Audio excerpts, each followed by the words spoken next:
Good morning. आज का हमारा टॉपिक है पैरासाइटिक इंट्रैक्शन और फैंड्रोगेमिक पैरासाइट। जैसे कि हम जानते हैं पैरासाइट क्या होता है, पर पैरासाइट परजीवी के नाम से जाना जाता है और ये परजीवी जो दूसरों पर भोजन के लिए आश्रित होते हैं, डिपेंड होते हैं, उन्हें परजीवी कहा जाता है। उसी प्रकार से है फैंड्रोगेमिक पैरासाइट। फैंड्रोगेमिक पैरासाइट बोलने का अर्थ है बीज वाले पौधे या सीड वाले पौधे। अधिकांश पौधों में जो रोग उत्पन्न होते हैं वो बैक्टीरिया, फंगल या फिर नेमेटोज के कारण उत्पन्न होते हैं, लेकिन आजकल ज़्यादातर देखा गया है कि कुछ सीड वाले पौधे हैं जिनके कारण से पौधों में रोग उत्पन्न हो रहे हैं या उन्हें काफ़ी हद तक क्षति पहुंच रही है, जिन्हें फैंड्रोगेमिक पैरासाइट कहेंगे। आगे देखते हैं हम। ये जो फैंड्रोगेमिक पैरासाइट हैं इन्हें कई भागों में बांटा गया है, जिसमें से पहला है स्टेम पैरासाइट और दूसरा है रूट पैरासाइट।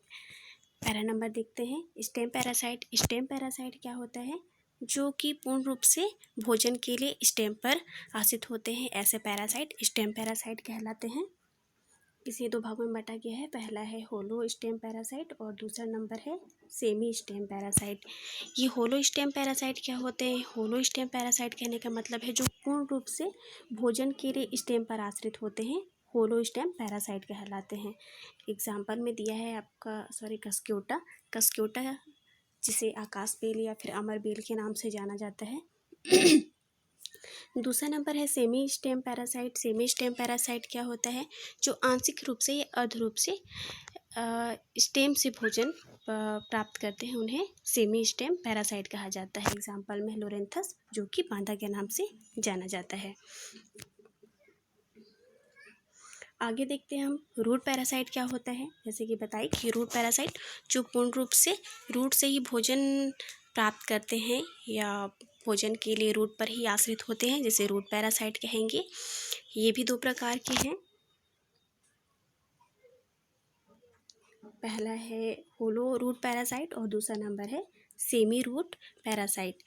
होलो का मतलब होता है पूर्ण रूप से। यहाँ पूर्ण रूप से जो पैरासाइट होंगे वो रूट पर आधारित होंगे, भोजन के लिए डिपेंड होंगे, और वहीं सेमी रूट पैरासाइट होंगे ये आंशिक रूप से या अर्ध रूप से भोजन के लिए रूट पर आश्रित होंगे। एग्जाम्पल है इसका स्ट्राइगा, और होलो रूट पैरासाइट का एग्जाम्पल है ओरोबैंकी। आगे देखते हैं टोडर। टोडर, कस्क्योटा, अमरबेल एक ही नाम है। तो ये जो है ये वो पैरासाइट हैं जो कि पौधों को नुकसान पहुंचाते हैं, क्षति पहुंचाते हैं। इसके बारे में देखते हैं। यहाँ मैंने पॉइंट टू पॉइंट बनाया है, आप लोग देखते जाएंगे। कस्क्योटा जो है ये एक फैंड्रोगेमिक पैरासाइट है जो कि जनरली ज़्यादातर हमारे एरिया में जो देखा गया है वो पीले रंग का देखा गया है, लेकिन इनके अलावा पीले रंग के अलावा भी ये नारंगी या फिर गुलाबी रंग के हो सकते हैं।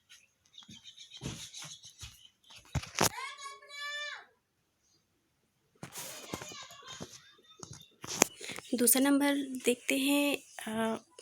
ये हो गया अपन लोगों का, ये पतले रंग का, ये पीले रंग का होता है और ज़्यादातर पीले रंग का ही दिखाई देता है। इसके अलावा नारंगी गुलाबी कलर के भी कहीं कहीं पे दिखाई देते हैं। आगे देखते हैं ये जो कस्क्योटा है ये होस्ट प्लांट के संपर्क में जैसे ही आते हैं को हुक जैसे संरचना बनाते हैं। हुक जैसे संरचना कहने का मतलब है आप लोगों ने पैरासाइट ये जो कस्क्योटा देखा होगा। कस्क्योटा जो होता है वो एक धागे के समान संरचना होती है, जो कि जब भी होस्ट प्लांट के संपर्क में आती है या फिर किसी भी पौधे के संपर्क में आती है तो हुक के समान संरचना बनाएगी और उससे पूरी तरह से लिपट जाएगी। लिपटने के बाद उसमें एक विशिष्ट संरचना का निर्माण होता है जिसे हॉस्टेरिया या चुस्कांक के नाम से जाना जाता है। वो चुस्कांक क्या करता है? वो वस्कुलर बंडल या कॉर्टेक्स को छेद करके उसमें भेदन करके उससे होस्ट प्लांट्स के वस्कुलर बंडल से संपर्क स्थापित करता है और उससे भोजन ग्रहण करने लग जाता है। ये जो संरचना है उसे हॉस्टेरिया या फिर चुस्कांक के नाम से जाना जाता है।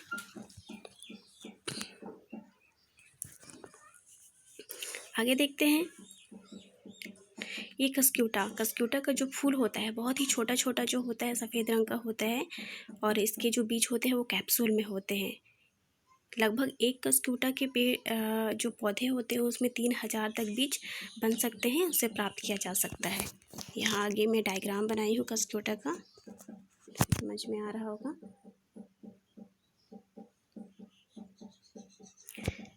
यहाँ से ये जो होस्ट प्लांट है, ये होस्ट प्लांट दिख रहा है। ये जो राउंड बनाई हूँ ये है कस्क्यूटा, मतलब पैरासाइट। ये एक लता होता है, और ये हुक है जो कि बगल में एक और एक पौधा होगा तो उससे संपर्क स्थापित करके फिर उसे भी पूरी तरह से घेर लेगा।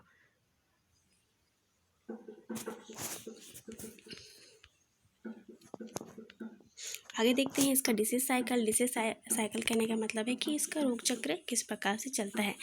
कस्क्यूटा जो होता है, माना जाता है कि अगर इसका छोटा सा लता का छोटा सा भाग हम दूसरे पौधे पर फेंक देते हैं तो वो पूरी तरह से उस पौधे को जकड़ लेगा, मतलब उस पौधे पर फैल जाएगा, मतलब उसका छोटा सा तना भी जीवित अवस्था में होता है। उसी प्रकार से इसका बीज जो होता है वो बहुत सारे पौधों के द्वारा बहुत सारे एनिमल्स के द्वारा खा लिया जाता है, और ये जो खाने के पश्चात ये मल के द्वारा निकलते हैं और दूसरी जगह पर डिस्पर्सल कर दिए जाते हैं, मतलब प्रकीर्णन की क्रिया हो जाती है एनिमल्स के द्वारा। और इसी प्रकार से चिड़िया के माध्यम से भी इसका डिस्पर्सल हो सकता है।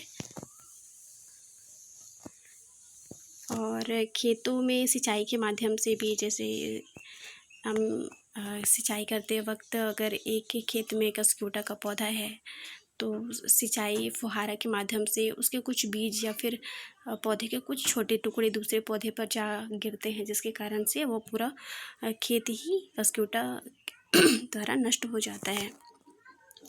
तो यहाँ हम देखिए डिसीज साइकिल किस प्रकार से रोग फैल रहा है। तो एनिमल्स के माध्यम से फैल रहा है, या फिर सिंचाई के माध्यम से, चिड़ियों के माध्यम से।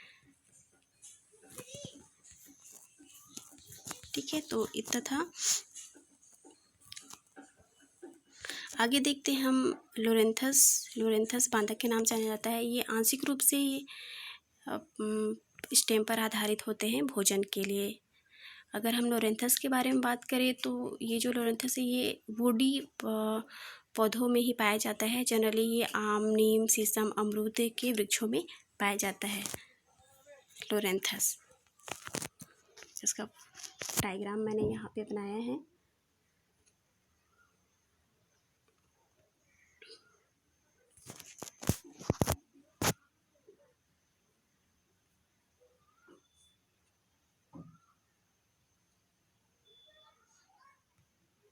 ये यहाँ पे ये होस्ट प्लांट का वुड है। यहाँ पे लोरेंथस क्या करता है, सीड का जर्मिनेशन करेगा और यहाँ से फिर इस प्रकार से एक पौधा बन जाएगा पूर्ण रूप से, जिसको हम लोग बांधा कहेंगे।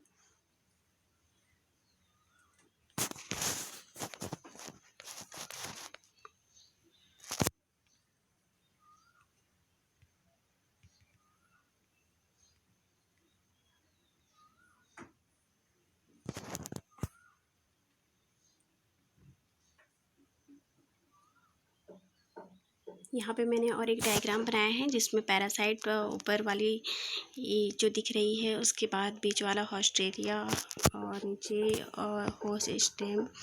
तो ये जो होस्ट स्टेम है उसके पास से हॉस्टेरिया मतलब चूसकांक कैसे अंदर की ओर एक संरचना बनाया हुआ है पैरासाइट, आप देख सकते हैं। ये जो लोरेंथस होता है, जैसे कि मैं बताई, ये एक आंशिक रूप से या अर्ध रूप से सेमी पैरासाइट होता है, और इसकी जो पत्तियां होती है इसमें क्लोरोफिल पाई जाती है। हम लोग कस्क्यूटा के बारे में पढ़े थे, उसमें क्लोरोफिल नहीं पाया जाता है। और ये जो लोरेंथस है इसमें रूट सिस्टम नहीं पाया जाता है। ये पूर्ण रूप से भोजन के लिए जो होस्ट प्लांट होते हैं उन्हीं पर ही डिपेंड होते हैं। और ये भी कस्क्यूटा के भांति हॉस्टेरिया के माध्यम से होस्ट टिश्यू के वस्कुलर बंडल में प्रवेश कर जाते हैं और उसके संबंध स्थापित करते हैं वस्कुलर बंडल से, और उससे भोजन प्राप्त करते हैं। इस प्रकार से उसमें इंटरेक्शन पाए जाते हैं दोनों के बीच में, किस प्रकार से वो हौशला के माध्यम से जुड़ते हैं और भोजन अवशोषित करेंगे। तो ये जो सारी पैरासाइट में ये जो सारी क्रियाएं होती है, इसे इंटरेक्शन कहा जा सकता है।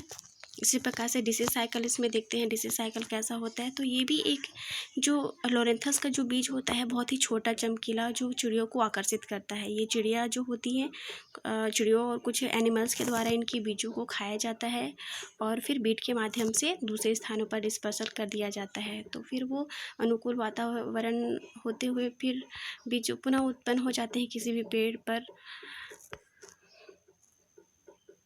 इस प्रकार से उसका बीजों का डिस्पर्सल होता है। यहाँ पे पैरासाइट मैनेजमेंट बताया मैंने।